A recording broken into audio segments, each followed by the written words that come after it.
What is up, people YouTube? It is I, Super Mariozilla, or you could call me Vinny, and today we are going to take a look at the Mezco 1/12 Collective Classic Iron Man. Iron Man is a billionaire named Tony Stark. Stark was held hostage at one point by people who forced him to create whatever they wanted. Tony couldn't say no because of the condition of his heart. Later, he was able to create the first Iron Man suit to escape. Later, he kept upgrading the suits and went back to good health. That's the brief version. This suit of Iron Man is the traditional yellow, gold, and red we all know him for, and I must say he looks incredible. Let's not waste any more time to see if this figure will fill that Iron Man spot for the collection. Iron Man looks fantastic. Now obviously Iron Man does not sport any cloth, which does defeat the purpose of the Mezco 1/12 line, but honestly you don't need that for Iron Man, and it's definitely not a bad thing. The color looks so good. We get a crimson candy red color with a very bright metallic yellow. They absolutely nailed the colors. But let's look at the details. Taking a closer look at the head, it is smooth and has a lot of recessed panel line details, mostly at the neck area. The eyes and the mouth area are black, so nothing to note there. Removing the faceplate shows us the Tony Stark head sculpt, which is pretty not Mezco's best, if I'm being honest. One eye is bigger than the other, and the mustache looks a bit too soft. One thing that's really cool, on the inside of the helmet, it has point of view details. That definitely was not necessary, but the fact that Mezco paid attention to such a very small detail really benefits the figure. The chest region has more panel line details, and bolts are sculpted nicely. The arc reactor is a translucent dark blue and has a circular bump around it. The backpack thing looks cool, but paint was not in my favor. Yeah, one issue with this guy is that the red paint loves to scratch off, and it can scratch very easily if you're not careful. The lower body is die-cast and has six-pack blocky abs which are nicely detailed. We get more panel details on the sides. The belt is floaty but still looks attached no matter what, so that's nice. Even the back is rocking some details that some companies may have overlooked.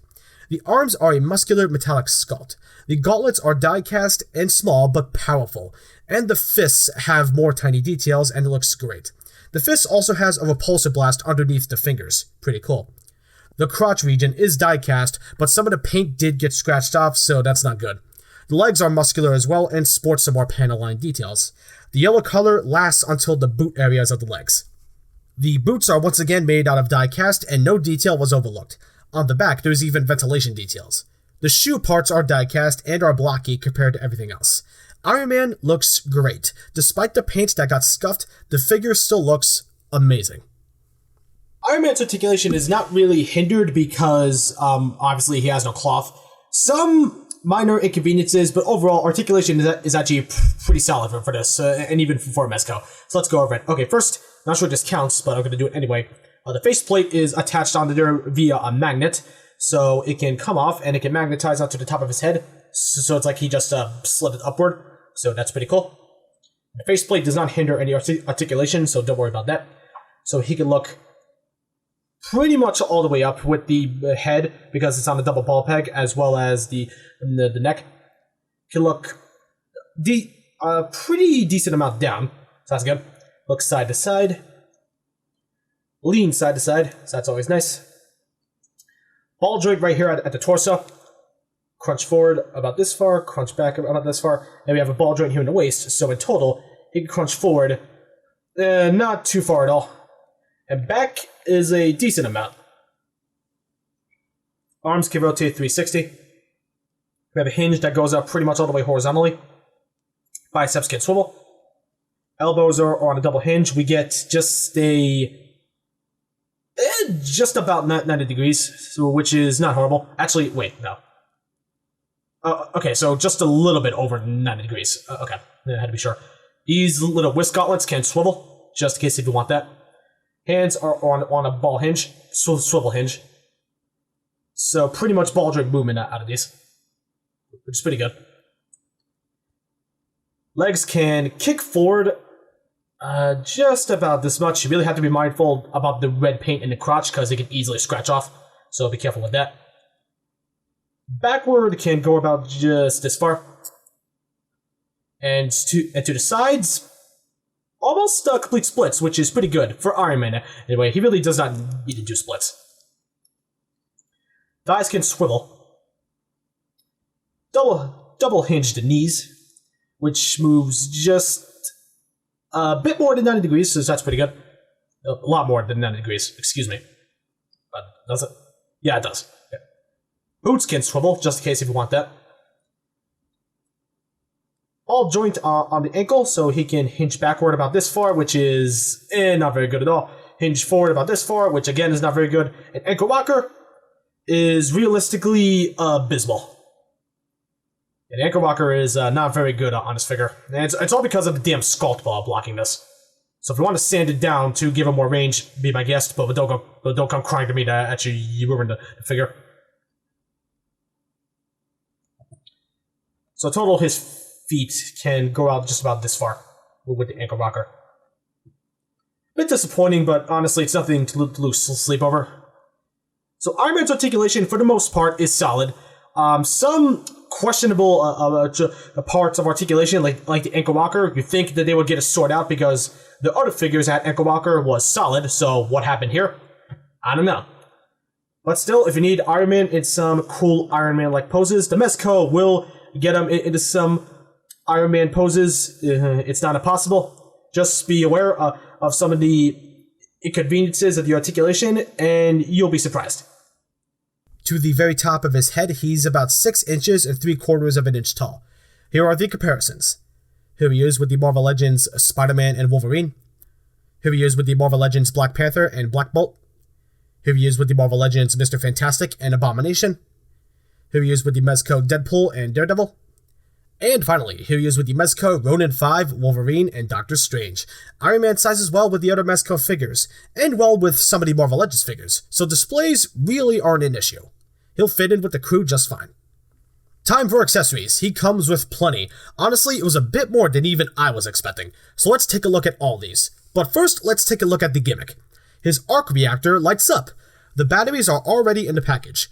You have to pop off the backpack piece and get a very tiny screwdriver to put in the batteries. Once in, flick the switch under the battery pocket on and voila. The light is beautiful, super bright. Even under all these studio lights, it's just brilliant. And it's even more bright under darkness, so I'm quite happy with the light up feature, and I think you would be too. Now for the real accessories. First is the Mezco base, which, fun fact, was actually just Iron Man's face in the prototype stages. The base is more technical, as if he stands on it like he's in the Hall of Armor. Here he is with the foot peg, and here he is on the stand with the Mezco arm. Next up are 2 missiles. They both look small but powerful. To use, you just have to peg them in the wrist gauntlets. There's 1 small peg hole on each hand. Line the shape of the rectangle peg and pop them in. And now Iron Man can use missiles. Next are 2 missile launchers that go on his sides. They look really cool and definitely make him feel more equipped for battle. To use, pop these circles off the hips, line up the pegs and the peg holes, and now he has a bit of a missile barrage. Next is the Unibeam accessory, which looks awesome. A welcome addition since not too many Iron Man figures come with Unibeams at all. To use, just put your fingernail on the bottom of the arc reactor and pop it off. Then pop on the Unibeam. And yes, you can use the light up feature with the Unibeam as well, but it definitely won't be as bright. But it is still cool we have the option. For the hands, he comes with 2 fist hands that will on him in the package. Next up are 2 stylized posed hands. And finally, 2 splayed out open hands, with peg holes for the rest of the effects. For the first of the hand effects, we get the Repulsor Blast. Both of them look really cool. They have a nice crystal blue and a foggy white on the front. To use, all you have to do is just pop them on the hands. It's that easy. Easy as pie. Next up, we get 4 flying effects. Using them is also just as easy. The hand is the same process as the Repulsor Blast. For the feet, you just have to pop them in any of the peg holes on the bottom. There's 2 peg holes on each foot. So Iron Man comes with plenty of stuff, which is a good thing, and definitely makes him more complete for battle. Good stuff. So, buy, don't buy, or wait for a sale. Iron Man justifies the $90 price. He's $10 more than the other figures because of the diecast and the light-up feature. At least that's what I assume. Lots of diecast, lots of accessories, and the light-up feature to boot. This figure is actually well worth the price. The paint may be a turnoff since you have to be extra careful when handling this figure. But even with that knowledge in mind, he's still worth the price. For anyone who's a fan of the classic Iron Man suit, I'd say get him now and don't wait, otherwise you will be at the mercy of the aftermarket. With that being said, I'll give Iron Man an 8 out of 10. Well, that's it. Thanks guys and gals so much for watching. If you liked this video, hit that like button. If you would like to be updated on when new videos goes up, be sure to subscribe. If you want to be notified when new videos go live, be sure to hit that bell icon. And if you want some behind the scenes stuff, be sure to follow me on Instagram. Link to it is down below. I'll see you all in the next video. Peace out.